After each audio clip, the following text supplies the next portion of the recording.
வேளாண் பட்ஜெட் தனியா 14ஆம் தேதி வெள்ளிக்கிழமை. அப்படிதான் தவறாக பொது பட்ஜெட் 14 சொல்லியிருக்கீங்க. வேளாண் பட்ஜெட் 14 வெள்ளிக்கிழமை. வேளாண் பட்ஜெட் அது நம்ம பிஎஸ்சி தானே முடிவு பண்ணோம். இதுல இப்ப சப்ளிமெண்டரியும் 21ஆம் தேதி. அது மார்ச் 21 வெள்ளிக்கிழமை. மானிய கோரிக்கைகள்லாம் அப்புறம் தான் உங்களுக்கு வழக்கமா உள்ள விஷயம் தானே. எல்லாம் பிஎஸ்சி கூடி முடிவு பண்ணோம். பிஎஸ்சி அன்னைக்கு 14ஆம் தேதி தான் வச்சிருக்கோமா இல்ல அதுக்கு முன்னாடியே பண்றோமா? அன்னைக்கு தான் நடக்கும். அன்னைக்கு தான். இந்த வாட்டி நம்ம மானிய கோரிக்கை எப்படிங்க sir? Morning session evening session வைக்கிற மாதிரி திட்டமிட்டு இருக்கோமா இல்ல எப்படி? இல்ல ஈவினிங் வேண்டாங்கிற மாதிரி தான் முடிவு இருக்கு. நம்ம அந்த பிஎஸ்சியில முடிவு பண்றது தான் முடிவு தெரியும். முதல்ல சொல்லவா?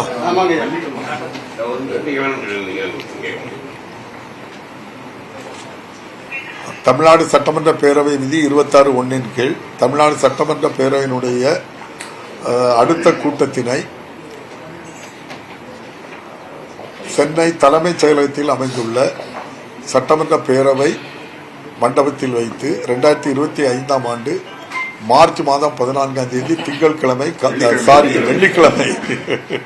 வெள்ளிக்கிழமை காலை 9:30 மணிக்கு கூட்டியுள்ளேன் என்பதை தெரிவித்துக் கொள்கின்றேன். அன்றைய தினமே மாண்புமிகு நிதியமைச்சர் மாண்புமிகு தங்கம் தென்னரசு அவர்களால் 2025-26ஆம் ஆண்டுக்கான நிதிநிலை அறிக்கையினை தாக்கல் செய்யப்படும் என்பதையும் தெரிவித்துக் கொள்கிறேன். மேலும் பேரவை விதி 193(1) கீழ் 2025-26ஆம் ஆண்டுக்கான முன்பண மானிய கோரிக்கைகள், பேரவை விதி 189(1) கீழ் 2024-25ஆம் ஆண்டுக்கான கூடுதல் செலவினங்களுக்கான மானிய கோரிக்கைகளையும் 2025ஆம் ஆண்டு மார்ச் மாதம் 21ஆம் தேதி வெள்ளிக்கிழமை அன்று சட்டப்பேரவையில் தாக்கல் செய்யப்படும் என்பதை தெரிவித்துக் கொள்கிறேன்.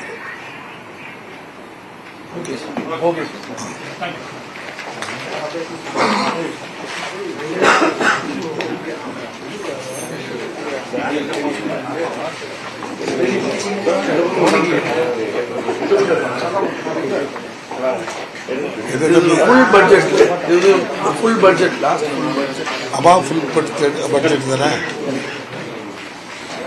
சுடா இல்ல